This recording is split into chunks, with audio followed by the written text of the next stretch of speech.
Okay, we're going to do a quick little Target haul of things I got from like the dollar section of like educational materials and how I'm justifying them by finding other ways to use them besides just what they are marketed for. As a private tutor, quickly, little background, I work with roughly 40 students a week, ranging in age from pre-K3 all the way up to college students. Clearly, prize box. These are balloon animal erasers, like super cute. I have the prize box that I use for most of my younger students. They love it. They, depending on how often we meet, like it's like a reward system for them. Awesome. It's obviously pop sockets, like fidgets, fantastic, but it can be used as a puzzle. You can toss off them out and they can have to like make it back into the triangle. You can do a smaller triangle, whatever, depending on like their age range, have them make the shapes, have them make different shapes. You can find different things online where they can make it like put it together and make it all work together. I have decided that this would be a good one because it's a good like filler, like while I'm finding our next activity, work on this while I work on something else, so it doesn't give them any downtime, just like kind of sit there, right? Next two, I have these little like workbooks. One of them is first grade math and science, and then kindergarten phonics. These are very specific, however, it can work well for older students as well, and it can stretch even like younger students. So here, if like on this page where it says the long I am Mike, I ride my bike, I fly my kite. If I was like working with like a younger student, we would talk about I, like I can do it, and he can practice tracing the letter I, and then have him come up with some sentences of I can do what, or I am what, like change it for himself.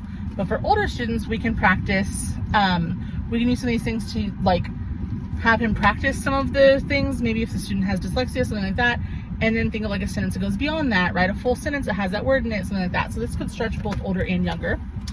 And then the first grade math and science, I think that even, especially with the science aspect, it'll do like, it'll incur certain trains of thought for my older students that we can work with. And then for the younger students, we can talk about like similarities and differences, things like that. We can practice things like that. So and even like the adding and subtracting, I think that we could use this for older students. I could literally just write a time sign right there, you know, just go over it, whatever, and have them do some practice with this.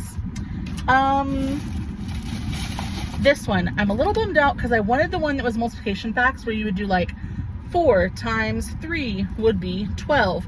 This is adding, so it's 4 plus 3 is 7, which it'll still work for my younger students, and I can also have my older students do like, if I'm looking at 13, which is 8 plus 5, can you find 3 other ways that we can make 13, like in 3 seconds, whatever. Like there's still ways that you can make this educational and work for older students. For younger students, it's a perfect way to start getting them to add things without having to do the counting and doing like 8, 9, 10, 11, 12, 13, right? So it's getting them to look like more just memory style, so I like that. Ooh, and this last one I'm very pumped about.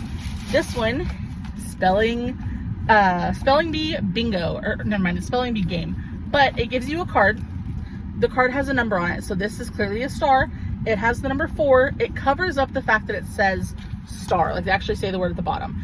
And then you have a bunch of dice. So the idea is that we know it's 4 letters and we want to make the word star, So we have to find letters that make those sounds to make it work. I do think this will really help my younger students that are working on my sight words and reading skills. But for my older students, we can make it a game of like, I know you know how to spell star, but can you roll the dice and see how many times it takes you to get the right letters to spell star, and like maybe like a competition between like a group of older students, maybe in like a group session or setting or something like that. So there we go.